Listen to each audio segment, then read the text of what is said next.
channel. I have 8 years old. I'm from Palestine, but I live in Egypt. Today I'm going to read a story. It's called King Kong. It's an interesting story. I read the story to my English teacher, Mrs. Ayabas, and to all my friends in grade 4 at my school, especially to my class 4G. First, we're going to read the notes about the author and then start the story.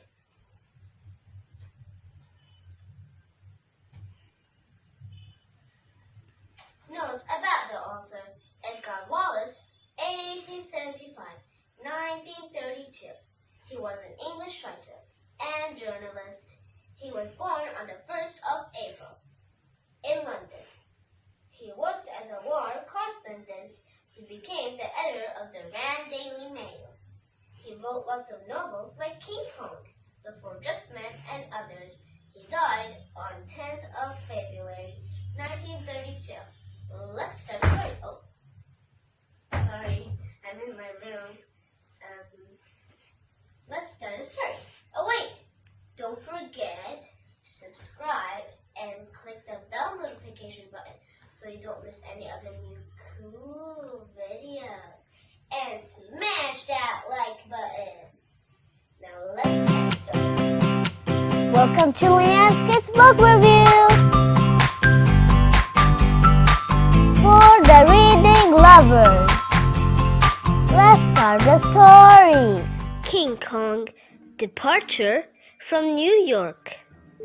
The summer of 1956 was very hot. In New York Harbor, the merchant ship Petrol Company was about to set sail on a special mission. For over an hour, Captain Mitchell talked to John Spencer, an engineer from the oil company that owned the ship. "I assure you, Captain," he insisted, "that I will find the island where there is enough oil to make myself and the company a fortune." "I hope so, for your sake and mine," answered the captain coldly. He disliked making useless voyages and did not trust Spencer, who had an opposition about the island of Panoa, situated in the Pacific Ocean of the coast of New Genoa. "It's a real black Eldorado," he was always saying. As darkness fell, a man secretly rowed up to the side of the ship and climbed on board. No one saw him. The sailors were all busy preparing to pull up the anchor. Shortly afterwards, the sirens blew, and the great ship began slowly to move out of the harbor. At sea, John Spencer held a meeting with the ship's crew and some technicians from the oil company. He showed them some slides of Panoa. "As you can see," he began, "the island is hidden by a thick fog, and according to all the surveys made, it has been like that for 30 years. How can you be sure there really is an island in that place?" asked Walter Lindsay, a geologist.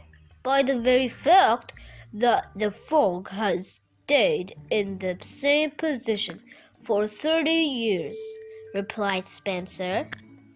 "Mr. Spencer," came a voice from the back of the cabin, "you have no right to interfere with the natural balance of Panoa. On that island there lives the last of species of apes that used to be found in all parts of the Pacific Ocean. Your presence there would greatly endanger its survival." "Who are you?" shouted Spencer. "Jeremy Colby," answered the newcomer. "And who on earth is Jeremy Colby?" Spencer was furious. "I'm a geologist," came the calm answer. from the University of Wisconsin. "You're lying," shouted Spencer, his face red. "You're a spy from my rival oil company. Take him away!" But no one moved. "We only take orders from Captain Mitchell," said one of the officers. "Then tell him to come here." After showing the captain his credentials, Colby managed to convince him and Lindsay to let him join the expedition, despite Spencer's protests. "Julie, Captain, a lifeboat down there, and there's someone in it. Look!" "A woman?" exclaimed Captain Mitchell. Several sailors were sent down to pull up the boat, in which a young woman was lying, apparently asleep. When at last she came to her senses, Colby was at her side. "Julie," he said softly, "can you hear me? My name's Jeremy. I'm a friend." The girl looked up at him. "Where am I?" she cried. "Where's Paul?" "We found you alone in a lifeboat, Julie," Colby told her. "Who's Paul?" "He's a photographer. We were going to South Africa." She began to cry. The next day, the girl felt better and was able to think more clearly.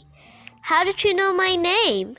she asked. "A sailor found this in the bottom of the boat," and he handed her a silver keyring with the inscription, "To Julie from Paul," on it. "You know, Julie," continued Colby, "our radar picked up signs of a ship on the rocks. It's been completely wrecked. You are probably the only survivor." The girl was silent, and Colby quietly left the cabin. Panawa. As the days went by, Julie became calmer. She was interested in the expedition, and her presence made the long voyage less monotonous, especially for Jeremy Colby, who was often at her side. He liked the pretty girl with blue eyes, and she was sympathetic toward the cause. When at last they came near the island, plans were made for going ashore. 7 technicians from the oil company were going with Walter Lindsay and Spencer, of course.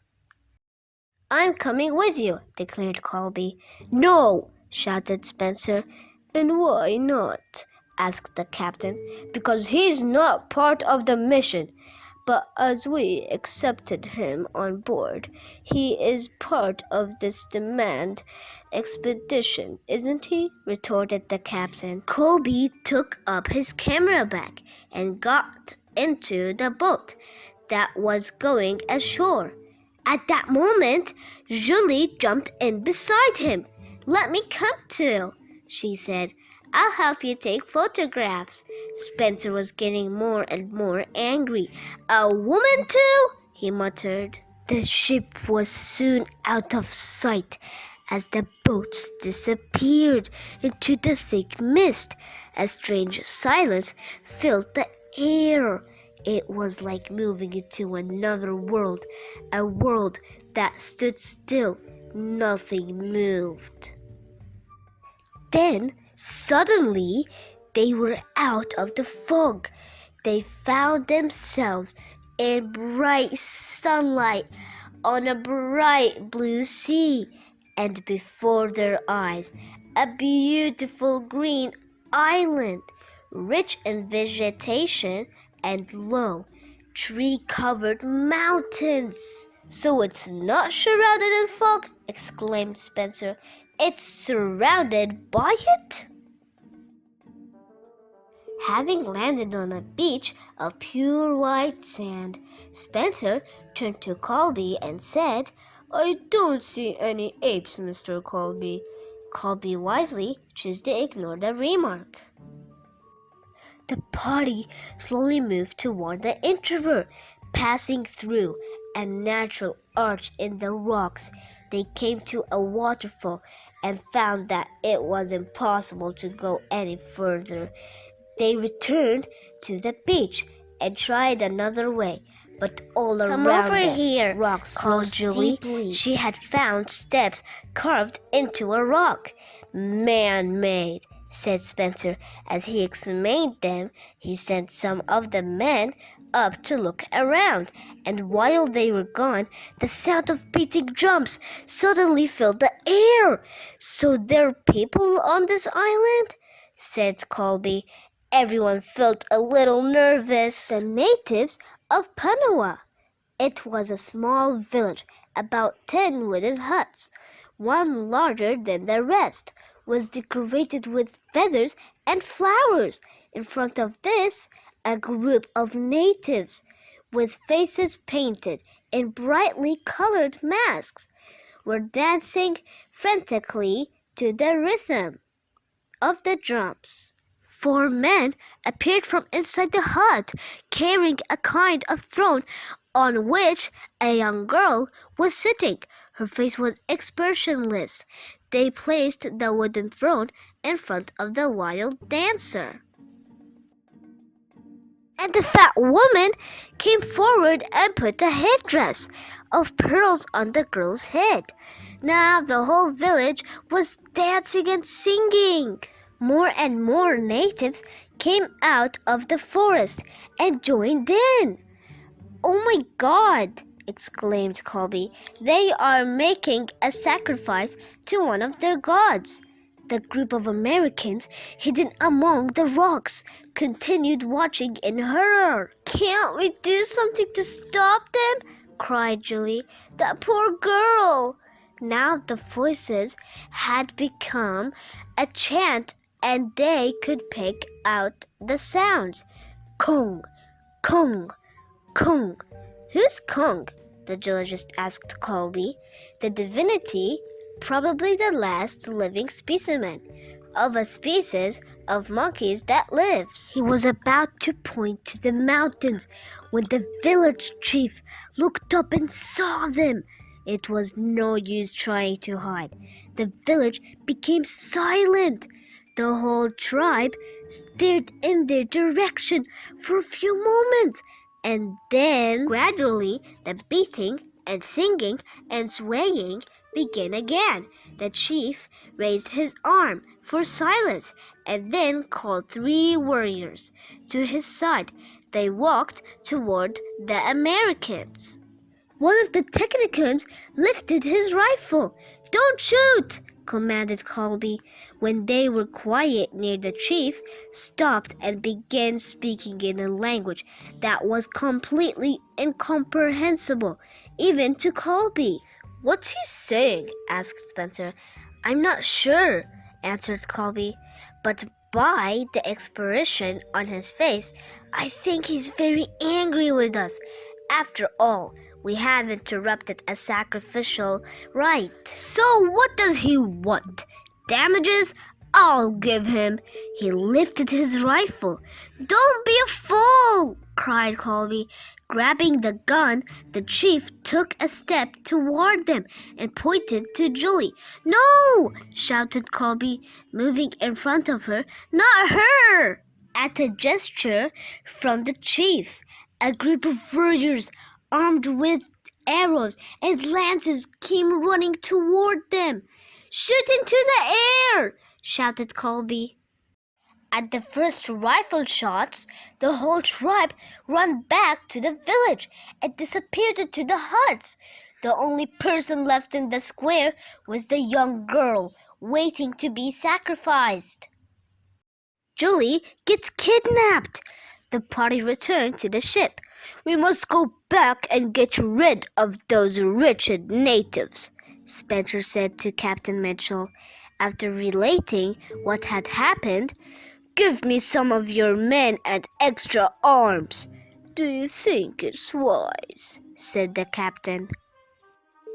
But Spencer was determined. That evening, he called a meeting with all the men from the company to illustrate his plans for attacking the island.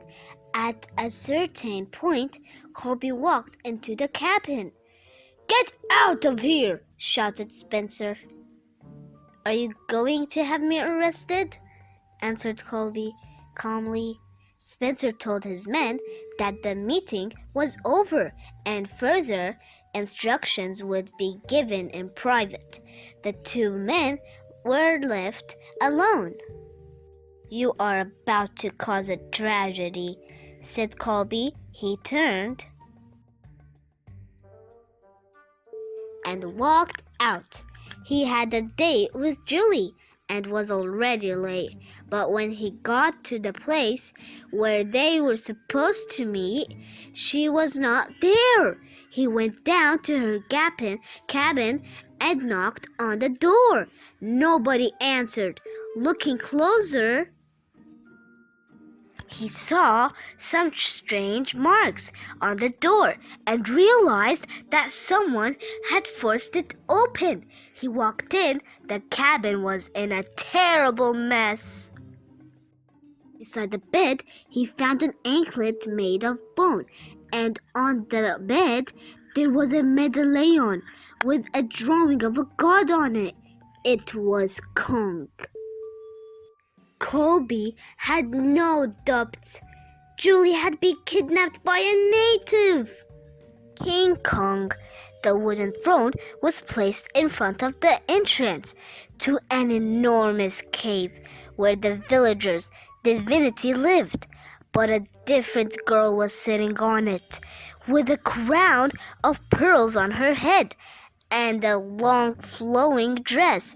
Sat Julie, waiting to be offered in sacrifice to the god Kong. "How could she stay so still?" whispered the captain. "They have probably given her a magic potion," answered Colby. The Americans were there in force, ready to attack the natives and rescue poor Julie. "Only shoot when it's really necessary," said Colby. "First, let's try to make a pact with the chief." Spencer was not with the same opinion.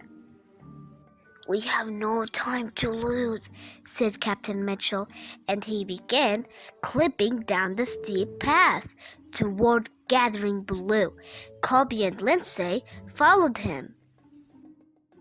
But a shower of arrows soon stopped them, so they were obliged to retreat behind the rocks.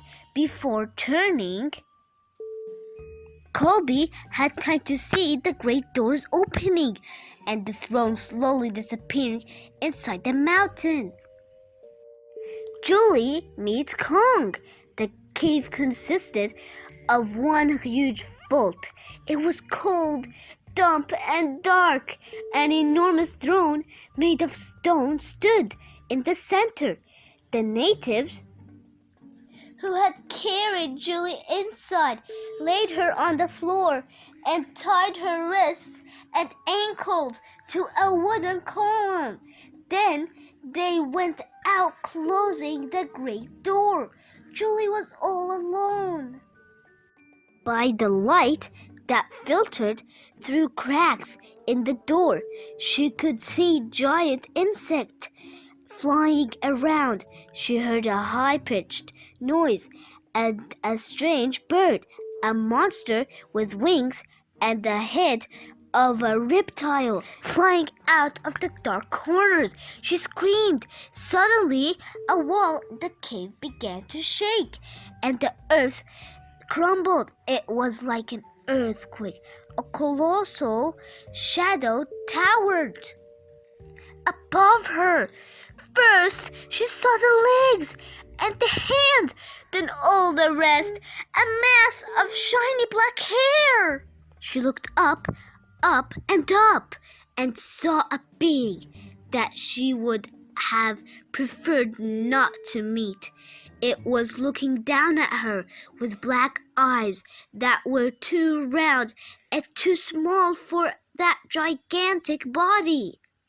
Julie gulped and tried to speak. "My name's Julie. I'm American. I'm sailing on a merchant ship, the petrol company." But the only reply she got was a terrible roar. Roar! She covered her face with her hands. Kong stretched out his hand and touched her with a finger so that she would show herself again. The touch was as a blow that knocked over the throne, and Julie lay with her legs in the air. "Let me go, you horrid ape!" she shouted angrily. "Let me out of here!"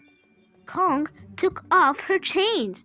Then he gently lifted her up and placed her on the palm of his hand so that he could see her better. Julie stared up at the monstrous face. Its mouth was huge and red, its nose flat and black, and the hair on its face was dark brown. Occasionally, it let out strange, incomprehensible sounds and made faces that were both funny and frightening. But Julie was not frightened. She knew that apes do not eat men. Jeremy had told her so, and the beast did not look as if it wanted to kill her. She decided to try talking to it. "Please," she began pleadingly. "Please let me go. I live in New York and I really cannot spend the rest of my life on this island. Certainly not in this cave. You see, I suffer from claustrophobia, fear of closed spaces," she explained, speaking very slowly and clearly like we do to foreign students. Kong lowered his eyes, made a face, and holding her tight, moved toward the door. Julie's escape. Kong crashed through the jungle, trees falling around him as he passed, squeezed inside his hand. Julie felt quite sick from the violent rocking. At last, he stopped in a glade and laid her down. He turned and went off, and Julie found herself surrounded by trees heavy with succulent fruit. But she was not feeling hungry.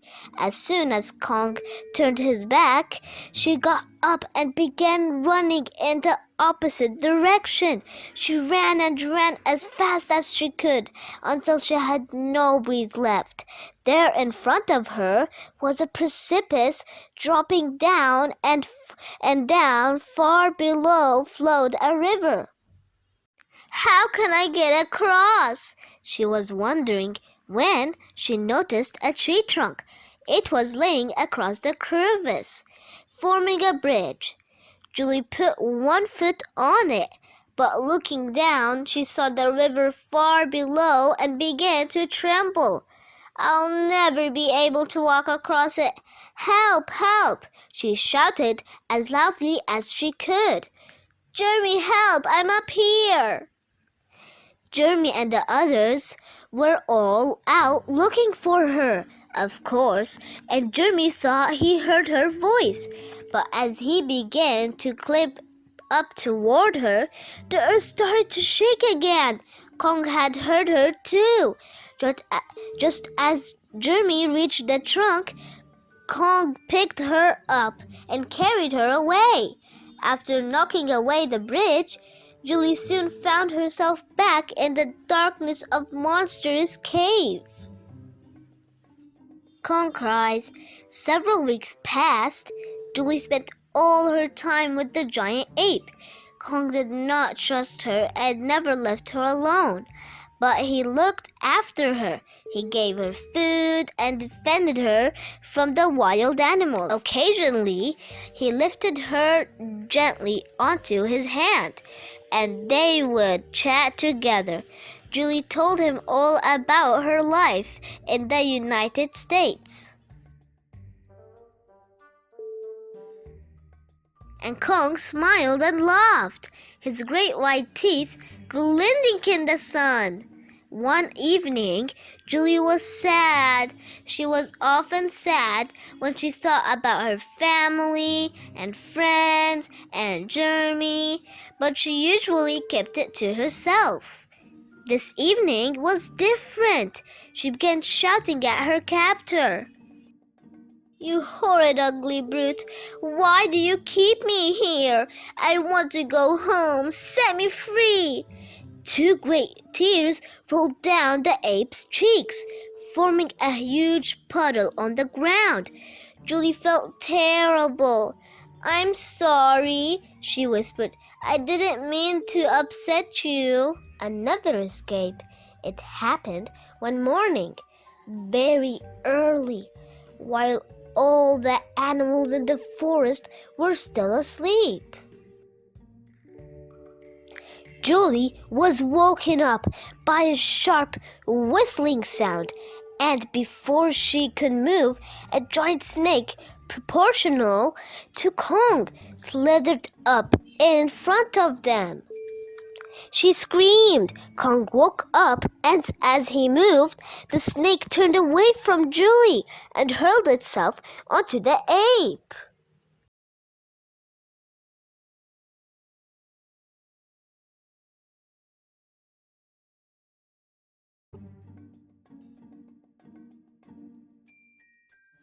Its body squeezing him in a deadly embrace. Kong tried to free himself, but the snake held him tight.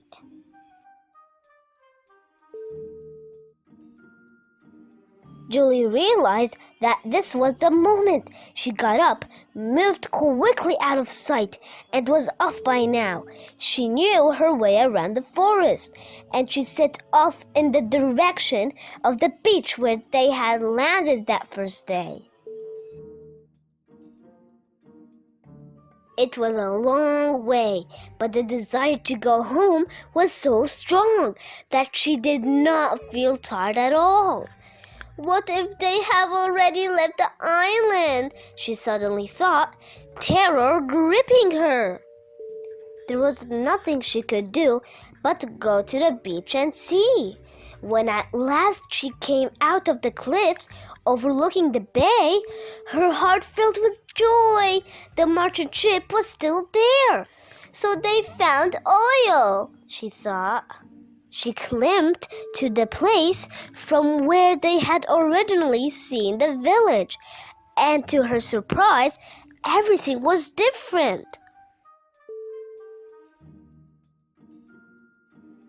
Instead of the village huts, there were the towers used for oil drilling all around. There were natives, but they were no longer dressed in their primitive loin clothes. They were wearing the uniforms of the American Marines. Spencer was walking around amongst them, exhorting them to work harder. "So you got what you wanted," she shouted. Spencer looked up and stared at Julie. He was speechless. "Julie?" It was Lindsay. He came running toward her. "And Jeremy?" she said. At that moment, he appeared.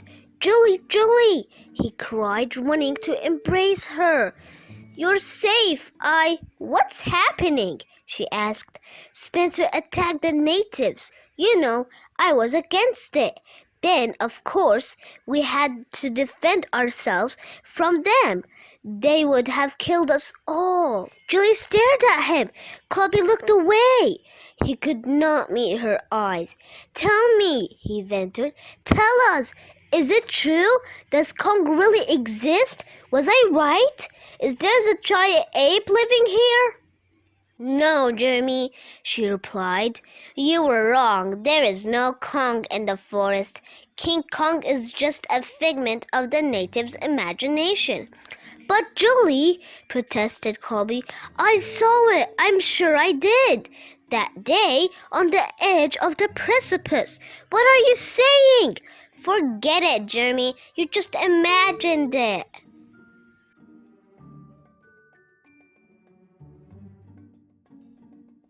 Kong gets caught. When Colby told her all that had happened, she felt disillusioned. She realized that Jeremy had not found the courage to continue the search for her and, in the end, had even come to accept Spencer's methods. She thought of the great ape, its gentleness and innocence. Compared to the men of the petrol company, she almost missed her great friend. That evening at supper, Captain Mitchell interrogated Julie, trying to find out what had really happened to her. The girl's answers were vague and often senseless. Suddenly, an explosion filled the air, and they all jumped to their feet in terror. The whole mountain appeared to shake.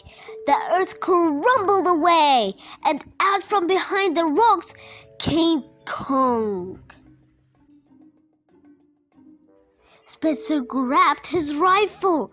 "Don't shoot, it's useless. We could never kill it before. It kills us all. Wait!" Kong moved slowly toward them, crashing through the camp, destroying all the tents and equipment and scattering natives and Technicans in all directions. Spencer grabbed Julie by the hair and pointed his gun at her head.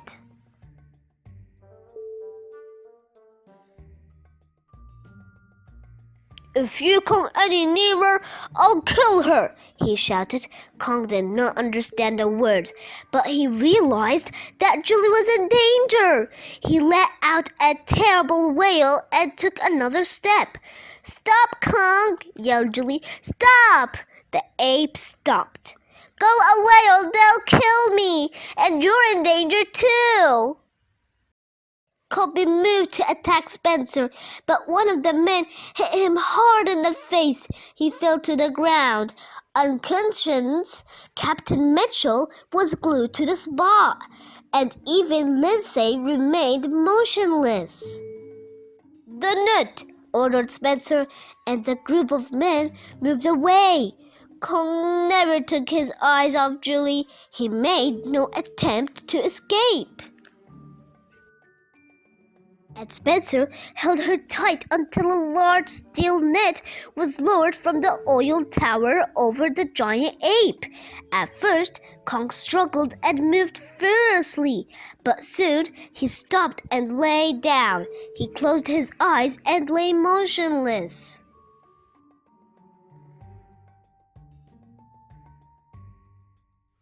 Kong and New York Zoo. Kong was placed in the deepest, darkest cell in the hold of the ship. Food was thrown to him through a grating, but he never touched it. He never moved. He just lay where he was until the ship reached New York. Julie, too, was silent and withdrawn. Colby tried to comfort her, but she showed no reaction. "I'll do all I can to have Kong taken back to the island," he said. "I promise." "We will see," was her cold reply, and she stared into the distance. 2 weeks later, Kong was placed in a large cage in the city zoo, where he was left to live for the rest of his life. If animals dream, he surely dreamed of his beautiful island, where the natives had treated him like a god and in his heart there was surely the name of one very special human being, Julie. The end.